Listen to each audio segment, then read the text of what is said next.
Have you ever noticed how exhausting it is to explain why you'd rather stay home? Not because you're tired, not because you're depressed, but because going out just feels like work?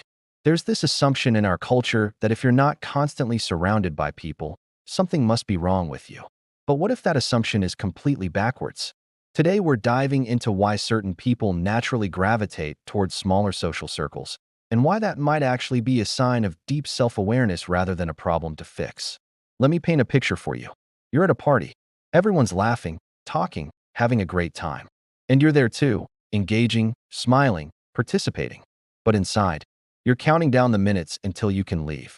Not because the people are bad, not because you're not having fun in some way, but because there's this invisible timer running in your head, and you know exactly when you're going to hit empty. Society tells us that the more friends we have, the happier and healthier we are. But for some people, that formula just doesn't work. And the frustrating part? These aren't antisocial people. They're not afraid of connection. They're just wired differently. So let's talk about what's really going on beneath the surface, and why having a smaller inner circle might be one of the most misunderstood choices a person can make. Section 1. The energy equation. Here's something most people don't realize. Not everyone processes social interaction the same way. For some people, being around others is energizing. It's fun. It's recharging. For others, every conversation is like running software in the background. Your brain is processing tone, body language, emotional undercurrents, what's being said and what's not being said. And all of that, it takes energy. Real, tangible energy. Think about it like this. Imagine you're at a coffee shop with a friend. They're telling you about their day, but you're not just hearing the words. You're noticing that their voice got a little tight when they mentioned their boss. You're seeing that their smile didn't quite reach their eyes. You're sensing something underneath that they're not saying. Most people don't pick up on these things. Or if they do, they process them quickly and move on. But if you're someone who absorbs emotional information deeply, that one coffee meetup can leave you feeling like you just ran a mental marathon. So it's not that you don't like people. It's that being around them requires a level of processing that others might not understand. And when you know that about yourself, choosing fewer, more meaningful connections isn't antisocial. It's strategic. Section 2. The depth problem. There's another piece to this puzzle. Some people connect through shared activities. Sports, hobbies, going out, doing things together. The connection is built through experience. But then there are people who need something different. They need resonance.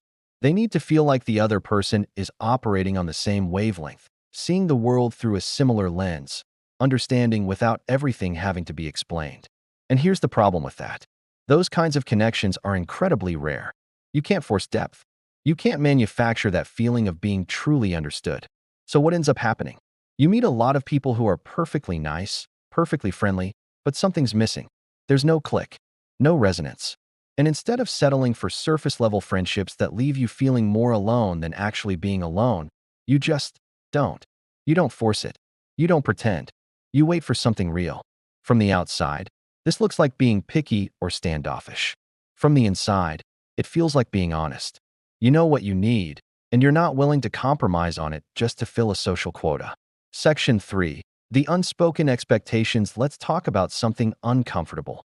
Most friendships come with invisible contracts. You're expected to text back within a certain time frame. You're expected to be available when someone needs you. You're expected to show up, stay consistent, maintain the connection with regular contact. And for a lot of people, these expectations feel natural. They're just part of how friendship works. But for others, these expectations feel heavy. They feel like obligations that slowly transform the relationship from something enjoyable into something you have to manage. Here's where it gets tricky. You start to notice patterns. You notice when people only reach out because they need something. You notice when your presence is valued more for what you provide than for who you are. You notice when relationships feel transactional. And once you see it, you can't unsee it. So you start pulling back. Not dramatically, not with big announcements. You just gradually stop investing in connections that feel one-sided or performative. People might call this being guarded. But really, it's about protecting your energy for relationships that actually feel reciprocal. And when you apply that filter, the circle gets smaller fast. Section 4. The misunderstood solitude. Here's what I think is the biggest misconception.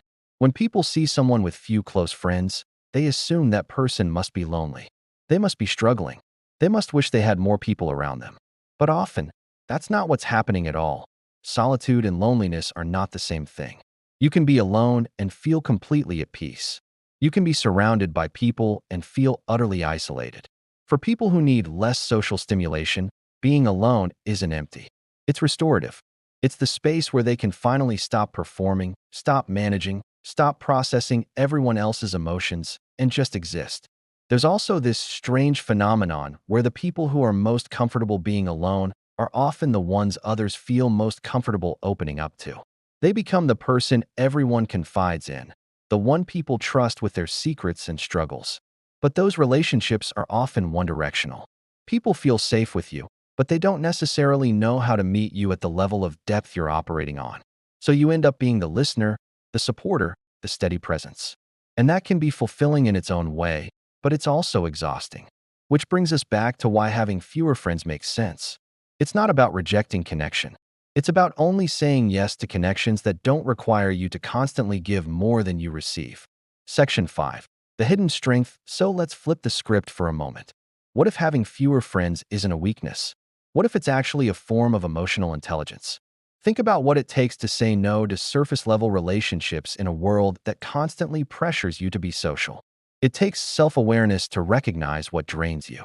It takes courage to prioritize your own needs over social expectations. And it takes strength to be okay with being misunderstood. Most people organize their lives around external validation. How many followers do they have? How many friends? How busy is their social calendar? They measure their worth by how visible and connected they appear. But people who choose smaller circles measure their worth differently. They measure it by internal alignment, by whether they feel authentic in their relationships, by whether they can be themselves without exhausting themselves. That's not antisocial behavior. That's integrity. And here's something else worth considering. These people don't lack the ability to make friends. If anything, they're often highly perceptive, empathetic, and capable of deep connection. They're not failing at friendship. They're being selective about where they invest their emotional energy. That selectiveness is often misread as coldness or disinterest. But it's not. It's discernment. And in a world that tells us more is always better, discernment is quietly radical. So here's what I want you to take away from this. If you're someone who naturally prefers fewer, deeper connections, you're not broken. You're not antisocial. You're not missing out. You're just wired to value quality over quantity. You need more from your relationships, which means you're going to have fewer of them. And that's okay. The discomfort you might feel isn't coming from within. It's coming from a culture that doesn't understand your needs. From people who assume your solitude must mean sadness. From a world that mistakes quietness for emptiness. But you know better. You know that your inner world is full. You know that you're not avoiding connection, you're waiting for the right kind. You know that being selective isn't the same as being closed off. So stop apologizing for needing space. Stop forcing yourself into friendships that drain you. Stop believing that something is wrong with you because you don't fit the extroverted ideal. I want to leave you with a question, and I really want you to think about this. If you could have a life full of shallow friendships where you never feel truly seen, or a life with one or two people who genuinely understand you, which would you choose? Asterisk, and more importantly, are you living according to that answer? Or are you living according to what you think you're supposed to want? Drop your thoughts below. And if this resonated with you, share it with someone who needs permission to stop apologizing for who they are. Sometimes the bravest thing you can do is accept yourself exactly as you are.